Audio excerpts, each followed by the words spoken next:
Prihatin jika melihat masih banyak narasi yang salah mengenai poligami saat ini. Poligami dianggap sebagai jalan pintas untuk mencari kesejahteraan, kemakmuran, dan kesuksesan.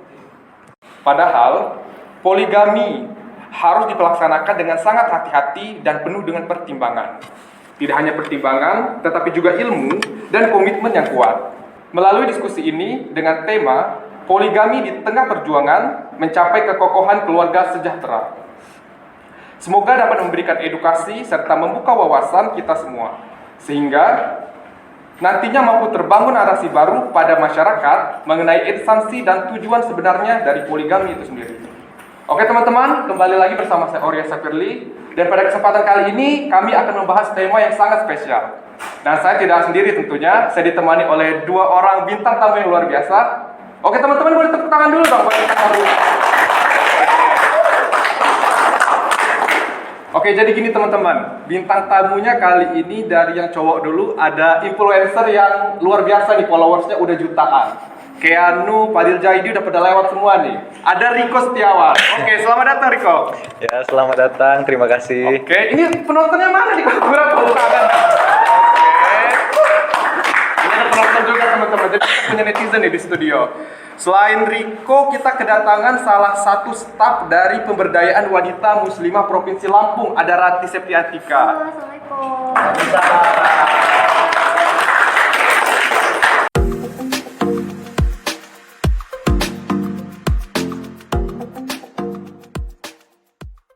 Oke, gua dan teman-teman di sini ngucapin selamat datang kepada Mbak Rati dan Mas Riko yang udah ada kesempatan nih buat datang di bincang-bincang kita pada sore hari ini. Oke, tema kita nih mengenai poligami ya. Ini bisa dikatakan suatu hal yang udah melekat nih di budaya kita dan juga selalu dihubung-hubungkan dengan agama. Nah, sebelum kita bahas, gue mau nanya dulu nih sama Mbak Rati sebagai staf selaku pemberdayaan wanita. Menurut Mbak Rati itu bagaimana nih poligami yang diperbolehkan dalam Islam? Gimana nih menurut Mbak Rati?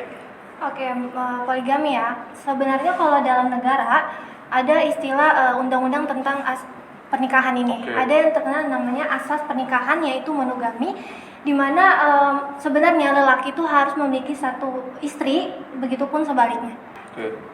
Dan dalam Islam pun sebenarnya ada yang dikenakan sunnah Nabi ya, biasanya kita kenal dengan sebutan sunnah Nabi poligami. Oke. Tapi sebenarnya poligami ini bisa dilakukan itu tentunya dengan adanya syarat-syarat tertentu. Seperti harus adanya izin dari sang istri, kemudian dengan izin dari keluarga-keluarga, dari sang suami maupun dari Jadi bisa dikatakan perlu ada izin dari pihak istri ya, tapi memang itu sangat langka sih Iya. sebenarnya. Justru yang sering kita denger-denger tuh kayak tiba-tiba suaminya nikah lagi aja, istrinya nggak tahu gitu. Iya, sebenarnya Itu nggak masuk poligami ya Mbak ya? Oke. Nah, ada pertanyaan juga nih gua untuk Mas Riko nih. Sedangkan kan ditinjau dari negara kita tuh poligami itu diperbolehkan ya, karena kita ini kan banyak masyarakat yang menganut budaya Islam gitu. Dan kata Mbak Rati tadi ada persetujuan dari suami istri. Nah, dari sang istri gitu kan. Oke. Lalu dari tolak ukur keluarga yang harmonis itu bagaimana kok? Atau misalkan kayak Mas Riko nih pernah ngeliat nih ada temennya gitu yang memutuskan untuk poligami, bro-bronya gitu, atau orang tuanya ada yang poligami gitu. Nah, itu tuh bisa menciptakan keluarga harmonis nggak sih menurut Riko gitu? Kalau ini dari sudut pandang saya langsung ya sendiri. Oke. Sepengetahuan saya sih, kebahagiaan dalam sebuah keluarga itu tuh relatif. Oke. Jadi kita nggak bisa membandingkan dan juga nggak bisa menentukan bahwasanya standar kebahagiaan orang itu harus seperti ini gitu. Karena setiap orang memiliki standar kebahagiaannya masing-masing dalam keluarga. Jadi contohnya kayak bisa aja mereka yang memang poligami dan istrinya rela gitu untuk dipoligami, ya mereka tetap bisa aja merasa bahagia asal ya tadi kebutuhan tercukupi dan adil dalam hal apapun. Nah, tapi kalau misalkan ada tindak-tindak hal-hal yang tidak baik gitu, yang merugikan salah satu pihak, itu kan keadilannya sudah nggak ada, itu mungkin yang menyebabkan rumah tangga itu menjadi retak seperti itu. Oke.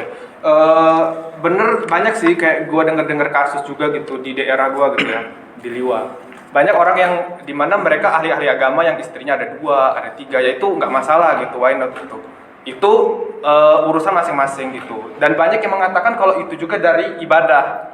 Nah, tetapi di sini kalau menurut gua ya secara pribadi gitu, ketika itu dijadikan ibadah dan istrinya menyetujui, apakah benar gitu? Dari dalam hati istrinya itu memang setuju gitu, atau memang ada kayak ya sudahlah ini ibadah, saya mencoba ikhlas gitu.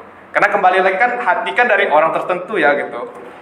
Nah, kalau misalkan ada rasa di sekecil sekecil padi gitu yang tidak ikhlas gitu, itu udah masuk ibadah bukan sih? Kalau ada rasa ketidakikhlasan gitu, kayaknya itu masih perlu dipertanyakan gitu. Iya ya. sih, karena pemahaman aku juga kalau ibadah itu harus ikhlas.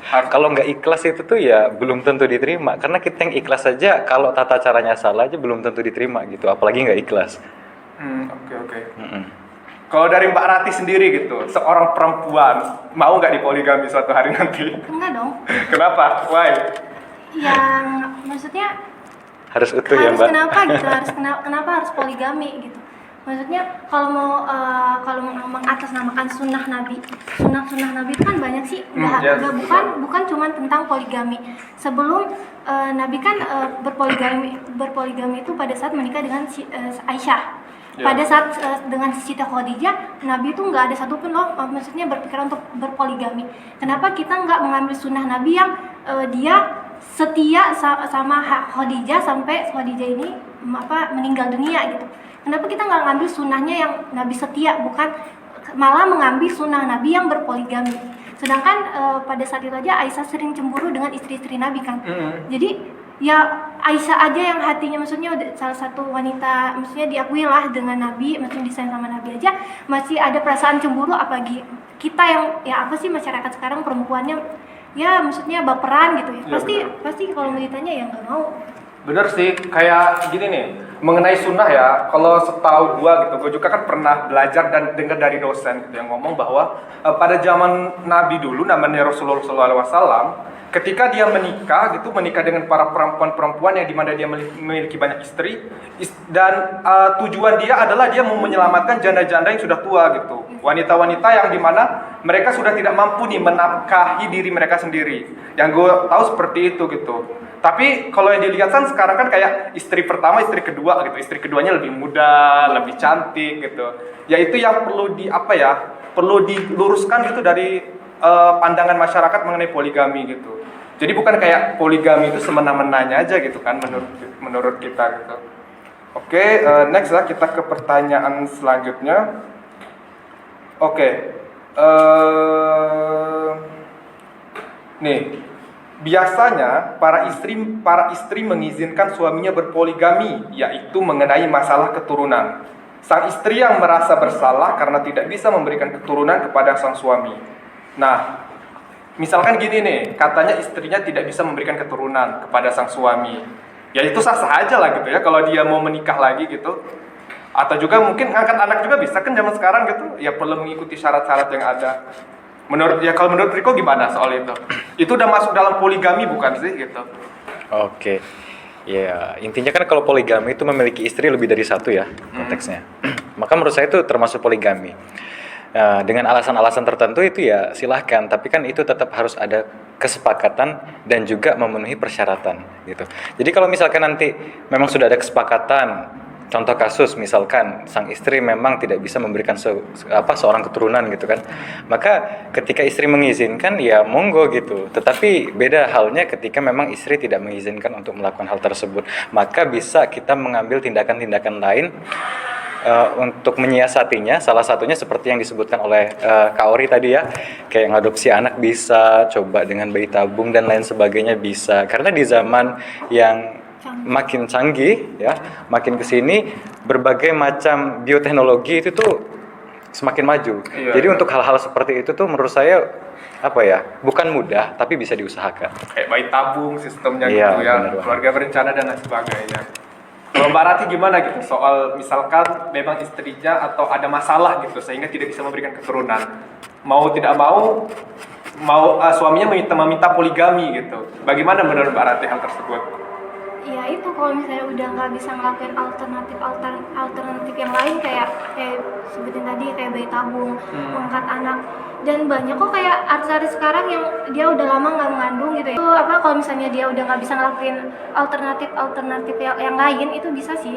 Oke, kalau tentang masalah tersebut sebenarnya ya bisa sih, cuman ya itu saat alternatif yang lain tuh nggak bisa berjalan, misalnya kayak tadi bayi tabung, kemudian mengangkat anak, dan juga banyak kok yang artis yang udah maksudnya lama nggak dikasih keturunan kayak sampai 10 tahun gitu, dan dia masih maksudnya setia sampai nunggu sampai ada usaha gitu.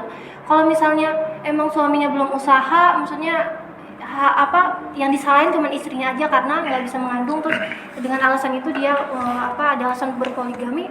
Maksud saya kalau buat pribadi sih enggak deh, maksudnya kalau untuk pribadi aku nggak mau gitu. Ya, lebih baik kita kayak coba usaha dulu gitu. Iya. Jangan dijadikan poligami ini sebagai alasan. Alasan ataupun jalan pintas ya. Dan banyak juga kasus-kasus di mana ada anak-anak yang mereka mengatakan mereka broken home karena orang tuanya poligami itu. Nah, anak-anak yang memang mereka berasal dari keluarga seperti itu. Menurut kalian, pendapat kalian gimana sih gitu ketika ada anak-anak yang memang mereka tidak sesuai gitu, atau mereka pendidikannya berbeda gitu, pengaruh lingkungan segala macamnya, sehingga mereka ke hal yang negatif karena poligami. Itu bagaimana menurut kalian akan kasus seperti itu? Oke, dari siapa dulu? Dari Riko aja. Oh, oke. Kalau menurut saya, kecenderungan anak untuk melakukan hal-hal yang negatif dengan berbagai alasan itu kembali lagi dilihat dan ditinjau dari orang tuanya. Karena pendidikan terbaik itu tetap dari orang tua. Masa kemasan anak itu kan dari umur 1 sampai 5 tahun. Nah, tinggal kita lihat saja pendidikan karakter dari usia itu seperti apa gitu. Ketika kita menanamkan sesuatu yang buruk, maka akan berdampak sampai dia tua tentunya. Maka dari itu, sebisa mungkin ketika memang ada keluarga yang berpoligami, pahamkan kepada anaknya sehingganya anak itu tidak menjadi anak yang memang dinilai broken home gitu. Karena kan tolak ukur broken home kalau di zaman sekarang ini kan mungkin keluarganya cerai, orang tua. Berbeda-beda, beragam gitu, general ya. Ya. Kalau dari Rati gimana tuh mengenai anak yang broken home karena poligami? Ya itu saya setuju juga sih, maksudnya ya ilmu yang orang tua itu kan sebagai guru pertama dari sang anak gitu. Maksudnya kayak anaknya perempuan nih, misalnya anak perempuan tuh biasanya dia lebih ke perasaan ya. Biasanya dia melihat orang tuanya seperti itu, dia melihat ayahnya dengan tega, kan anak belum tahu nih, dia cuma hanya tahu dengan alasan ayahnya mempoligami ibunya gitu. Jadi bisa jadi sang anak tuh berdampak ke psikologisnya. Oh iya, menimbulkan trauma nggak sih? Iya, trauma iya, dengan laki-laki gitu. Cuma kalau yang laki-laki nih, laki-laki kan itu biasanya keras sih. Maksudnya dia pasti bakal nyontoh ke bapak ayahnya ini gitu. Misalnya dia, kenapa gue harus dia mencontoh ayahnya, maksudnya banyak sih di lingkungan aku tuh ngomongnya kayak gini. Oh, dia selingkuh kayak gini, pantesan ayahnya juga kayak gitu kok, dia ayahnya berpoligami dengan alasan kayak gitu. Jadi anaknya itu mengikuti contoh dari bapaknya ini kalau yang laki-laki gitu. Soalnya kan laki-laki biasanya dia lebih keras gitu, lebih ke berpikiran, lebih ke pikiran gitu. Kalau untuk masalah itu pengaruh anak gitu ya, sebenarnya berpengaruh ke psikologis sang anak sih sebenarnya. Kalau misalnya anak perempuan nih, biasanya kan dia lebih ke perasaan gitu. Dia melihat sang ayah, dia tahu judulnya sang ayah mempoligami ibunya gitu kan. Jadi bisa menimbulkan rasa trauma gitu. Mungkin ke psikologi anak. Iya, maksudnya ke cowok-cowok, maksudnya pria dia jadi takut gitu, misalnya trauma lah gitu. Untuk ke anak laki-laki biasanya dia mengikuti jejak sang ayah. Soalnya di tempat aku banyak juga yang misalnya anak pria nih nikah terus abis itu dia mempoligami istrinya. Nanti ada kata-kata kalimat, iya itu udah keturunan sang ayah juga dulu seperti itu gitu. Jadi bisa-bisa kalau anak laki-laki biasanya dia mengikuti jejak sang ayah gitu, dan itu sebenarnya nggak bagus gitu buat mental sang anak, buat psikologi sang anak itu nggak bagus gitu. Dan lebih ini ya, memang bisa dikatakan kayak atau karma atau buah jatuh tidak jauh dari pohonnya gitu. Cuman itu juga bisa dari dampak dari psikologi seseorang juga sih. Kenapa anak tersebut mengalami kegagalan ketika berumah tangga, atau anak laki-laki yang melakukan poligami, itu bisa berpengaruh dari psikologi. Oke. Sesi pertanyaan nih kepada para penonton atau netizen yang ada di studio. Oke, teman-teman ada yang mau nanya kan nih mengenai tema hari ini? Oke, dari ujung dulu nih. Dari siapa nih, bisa perkenalan dulu kita? Perkenalkan nama saya. Oke. Saya Rani Pujati, izin bertanya kepada kakak-kakak atau narasumber kita kali ini. Ada nggak sih cara kita dari pihak perempuan untuk mengikhlaskan suami kita berpoligami? Oke, pertanyaannya lumayan tuh ya. Mungkin bisa dijawab sama Mbak Ratih dulu nih. Gimana nih? Bisa nggak nih mengikhlaskan atau ada caranya nggak nih? Kayaknya nggak ada, Mbak Kalau ya? untuk ikhlas Oke. sih nggak ada. Kalau mencoba ikhlas tuh ada, pasti kan. Maksudnya kalau benar-benar ikhlas tuh ya nggak akan ada. Maksudnya siapa sih yang itu? Maksudnya Aisyah aja, dia aja maksudnya masih cemburu gitu sama istri-istri Nabi yang lain, apalagi kita yang manusia, maksudnya wanita biasa gitu kan, maksudnya di zaman sekarang. Kalau mencoba ikhlas sih ya itu faktor-faktornya mungkin menerima kayak kenapa suami saya melakukan poligami, mungkin dari sifat saya atau ya itu nggak bisa anin keturunan. Tapi kalau untuk ikhlas benar-benar ikhlas tuh nggak bisa. Kalau menurut pribadi ya, tapi nggak tahu kalau buat cewek-cewek yang lain. Iya bener sih itu. Karena kalau kita keluar studio gitu nanya sama mbak-mbak yang jalan itu, Mbak mau nggak dipoligami suatu saat nanti? Kayaknya nggak ada jawabannya iya gitu ya, tidak mungkin gitu. Dan kelebihannya kayak kita ya istri-istri juga harus tahu lah gitu. Kalau misalkan suaminya tiba-tiba poligami sama perempuan yang lebih muda dan lebih cantik, dari mana mau ikhlas kan logikanya gitu. Iya. Ya kayak ya kembali lagi lah, bukan dijadikan sebagai ibadah ya, apalagi itu untuk kepuasan nafsu Iya. sesaat gitu dan juga keegoisan. Kalau dari Mas Riko gimana nih mengenai poligami gitu? Bisa nggak sih seorang wanita itu ikhlas gitu? Atau Mas Riko kan sebagai laki-laki nih, apakah Mas Riko mungkin nanti mau poligami juga? Gitu kan kita nggak ada yang tahu tuh. Waduh, jujur ya, kalau untuk mengikhlaskan dalam tanda kutip seorang wanita untuk suaminya berpoligami, saya kurang paham sih. Oke. Karena lagi-lagi kan balik lagi ke pribadi masing-masing ya. Apalagi jiwa seorang perempuan itu kan biasanya sangat rentan dan sensitif. Baper lah bahasanya. Bener-bener. Jadi untuk hal-hal seperti itu sih menurut saya juga kalau dibilang ikhlas secara hati entah, tapi kalau secara pemahaman mungkin bisa. Benar banget. Oke, terima kasih nih jawaban dari Mas Riko dan Mbak Ratinya mengenai pertanyaan dari Mbak Reni ya. Mbak Reni makasih juga ya Mbak ya pertanyaannya. Dan selanjutnya pertanyaan kedua nih, pertanyaan terakhir, slot terakhir. Kira-kira ada nggak nih yang cowok nih? Oke. Selanjutnya silakan Mas. Sebelum terima kasih Mas Setiawan. Di sini saya ingin bertanya tadi mengenai seputar penjelasan tentang poligami. Nah, di sini saya mau nanya, bagaimana sih menurut pandangan kalian jika nanti terjadi pada kalian suatu saat dan hal poligami tersebut? Bagaimana cara mengatur keadilan dengan pasangan Anda tersebut? Oke, siap. Waduh, pertanyaan ini yang kedua, gimana nih kalau kalian berdua dulu deh di situasi seperti itu? Misalkan si Riko mau berpoligami, si Rati suaminya mau berpoligami nih. Jangan sampai Mbak Rati ya, sampai ngeteng-ngeteng. Oke, kalau gitu ke Mbak Rati dulu deh. Gimana nih kalau misalkan suatu saat, oke ke Riko dulu aja nih, kayaknya Riko udah gak sabar nih mau ngejawab. Gimana nih? Misalkan Kalau suatu saat nanti berpoligami dan suami dan istrinya mengizinkan untuk berpoligami, gimana nih? kalau untuk membagi keadilan ya, bersikap adil kepada mereka. Ya tentu saja kalau adil itu kan sifatnya kan kalau dia dapat satu, satunya juga dapat satu. Kalau dia dapat dua, kamu juga dapat dua, itu kan adil. Iya. Ya berarti tinggal baginya. Malam ini kamu, malam dia. Kan kayak gitu. Enggak cuman itu ya. Intinya mah bersikap adil itu tuh ya kurang lebih penjelasannya kayak tadi. Yang pasti harus sama rata gitu pembagiannya. Ya dari segi apapun itu, baik nafkah lahir maupun batinnya, baik dari perilaku dan sikapnya, serta apapun yang kita berikan, mau itu kasih sayang atau apapun ya sama dan seimbang gitu. Jangan sampai membuat kecemburuan di sebelah pihak. Karena ya gimana ya, kasih sayang seorang istri itu berpengaruh untuk suami juga tentunya. Iya benar. Susah ya untuk ikhlas ya, nggak gampang. Kalau Mbak Rati gimana nih Mbak? Oke, untuk masalah itu diperjelas ya, antara adil sama keadilan tuh beda. Iya. Oh ya. Maksudnya kayak istri satu, istri pertama yang dibutuhin misalnya sayur lah nih, sayur. Yang istri pertama dikasih satu ikat, yang istri kedua dikasih satu ikat, itu adil. Tapi kalau keadilan misalnya yang satunya lagi hamil nih, istri kedua lagi hamil. Yang kalau keadilan itu yang istri pertama dikasih satu ikat, yang istri kedua dikasih dua ikat Karena lagi hamil. Membutuhkan itu. Ya. Kadang ya suami kayak gitu, maksudnya kadang nggak tahu terlalu jelas apa itu adil dan keadilan. Nah itu yang membuat antara istri ini bersitenggang gitu, maksudnya saling cemburu gitu kan. Kok ini Mas gak ngerti banget sih gitu. Iya. Padahal kan saya ini dihitungnya 2, ada 1 lagi loh di sini kan gitu. Jadi nggak gampang ya. Iya, gitu. Nggak gampang. Bener sih. Kalau ya teman-teman bro-bro juga kalau misalkan berpoligami nanti harus mikir-mikir juga gitu. Kalau sekaya Sultan Arab gitu kan yang punya gedung gitu ya boleh, ya terserah gitu kan, atau istrinya mau juga gitu. Cuman kalau misalkan ya hidup masih pas-pasan gitu, lirik kanan lirik kiri, nggak, ya kurang dulu lah gitu, lebih bagus. Jangan dijadikan poligami ini sebagai alasan, apalagi disangkut pautkan dengan agama, apalagi itu tujuannya hanya untuk keinginan sesaat atau nafsu belaka gitu.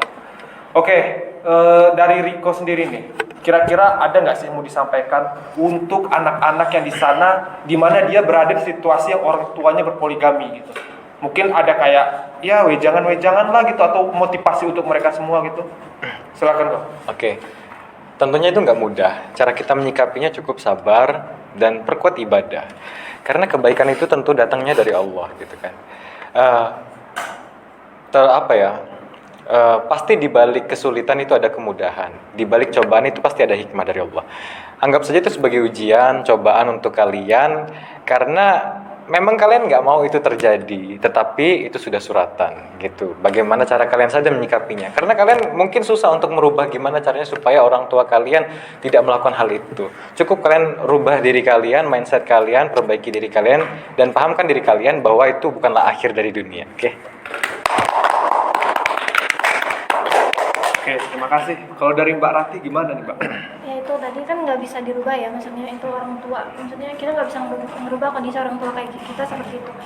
Dan untuk anak-anaknya dia tuh kayaknya harus sabar, terus jangan sampai mengikuti jejak hidup. Kalau misalnya dia merasa itu tuh salah gitu, maksudnya itu nggak baik, jangan ikutin gitu, jangan sampai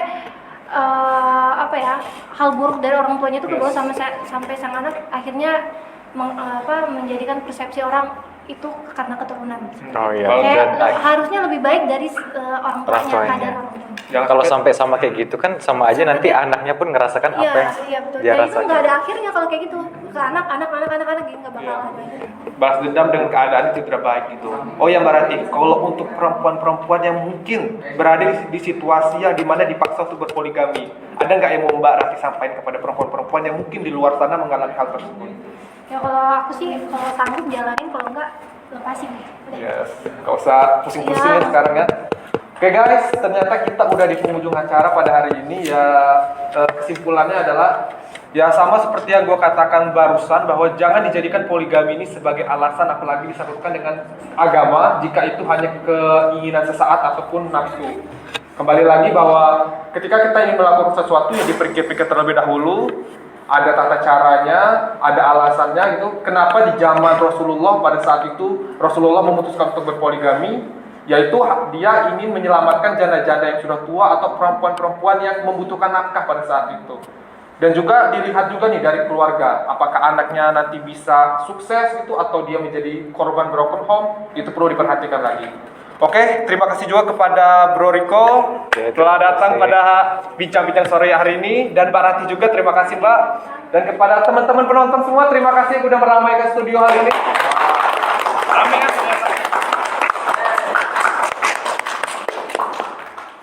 Oke, terima kasih. Saya Orya Sapili undur diri dengan segenap kru yang bertugas.